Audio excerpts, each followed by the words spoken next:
Okay, biggest question I get from all agents at the start is where do you get your leads from? So I'm going to run through 7 or 8 points on where I get my leads from. By no means exhaustive, but it was really good for me, and we'll run through them. So number one, when you start out, talk to all your friends and family, every single person that you know, tell them what you do, and they will help you to find leads. They will shout hopefully from the rooftops and speak to all the people that they know, and lo and behold, you might find someone that comes through with a lead. Secondly, make sure you tell everyone, not just your friends and family. Walking through to the doctors, I got a lead from my doctor. Just he happened to ask me what I do, told him what I did. He said I was getting divorced, got a conversation, got a lead. Go to the coffee shop, go to the gym, go to local sports clubs, anything in your daily life. Make sure you're telling every single person you've started a new business and this is what you do, and you're there to help, and how you're different, and why they should hopefully refer you to someone else.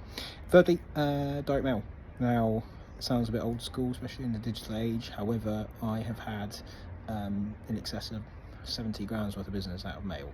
I have a prospecting software which is provided to me by EXP at a small cost, and we've got a really good strategy that's tried and tested through myself through trial and error, which I explain to new agents as they come in. Along with EXP, they have their own setup as well, but we kind of hone it down a little bit more, and it's been hyper successful. It's old school, but it works, and as I said, nearly 70 odd grand worth of return business and instructions from mail. It's about being relentless though, and about being consistent.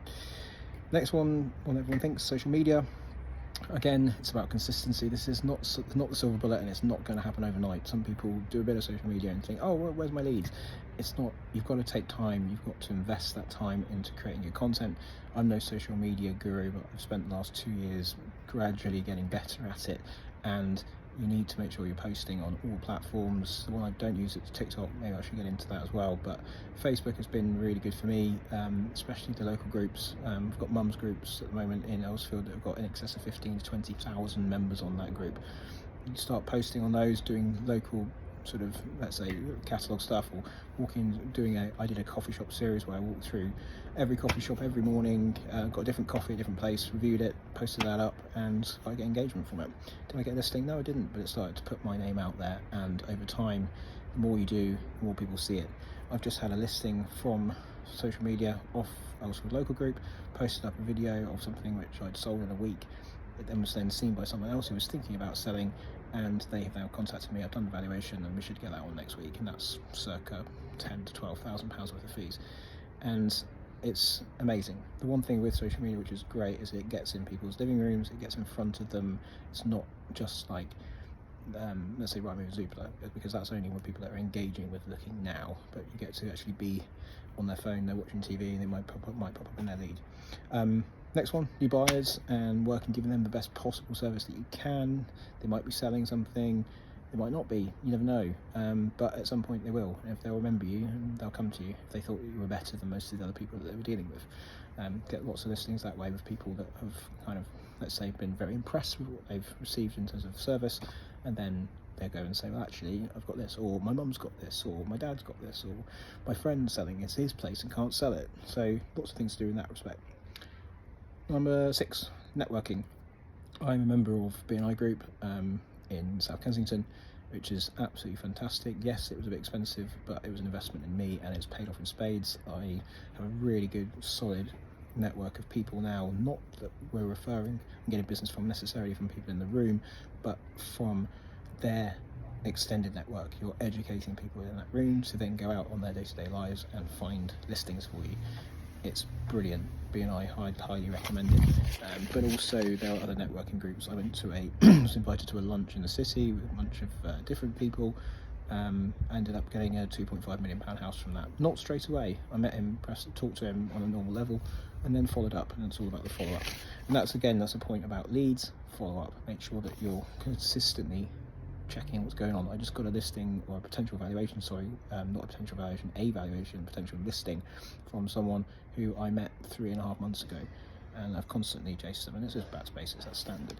Remembering each one of these listings that I get is worth, let's say, circa between £6,000 and £20,000. It's very different. You don't need the volume that you need on the high street to make some very good money if you could back yourself to get 2 or 3 listings and all you're doing every month is looking and prospecting, you can do it. And again, with our mentorship system and also with the support that you'd have through myself and the other members of the KOAG group across London,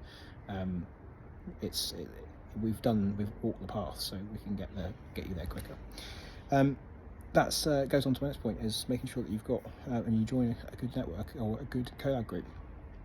We've got 11 members now across our network in the majority of London, and we're looking to have more and more people join us because we can cross reference. So for example, if someone's up in North London and they have a buyer that's selling something down here in South London, well, they can refer it to us and then we can do a split com on it. We do this across, at the moment I've just got a place down in Streatham, which is just near one of our guys. He's got 3 other listings in that area, so I've said to him, look, let's split that. He's going to put that forward and deal with it because he's better placed to do it.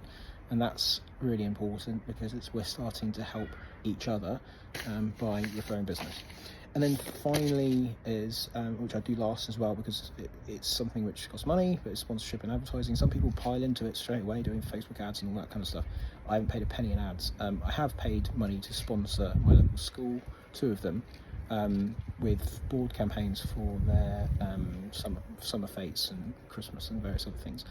And that for me was more, well, it's twofold. One is I'm donating to a school and giving something back to the community, and it does give me board presence, and it's not something necessarily you're going to get immediate from. And start small, maybe sponsor the school disco like I did, and I gave them 100 quid and they managed to buy some iPads and I got a bit of exposure on their Instagram, and it then started to grow from that. And I've just done a very large campaign with Elswood Primary School where we put out nearly 40 boards and sponsored the summer fete, and that resulted in a number of valuations and also a listing that we've just sold, which is close to £13,000. So it's repaid my investment in that, but also more importantly, I've donated to a charity. So there's a couple of points on leads. There are lots of others, and I would say to any new agents joining, don't worry, you're not on your own. We'll help you. Come and have a chat, and don't worry about it. You'll hit the ground running. Thanks.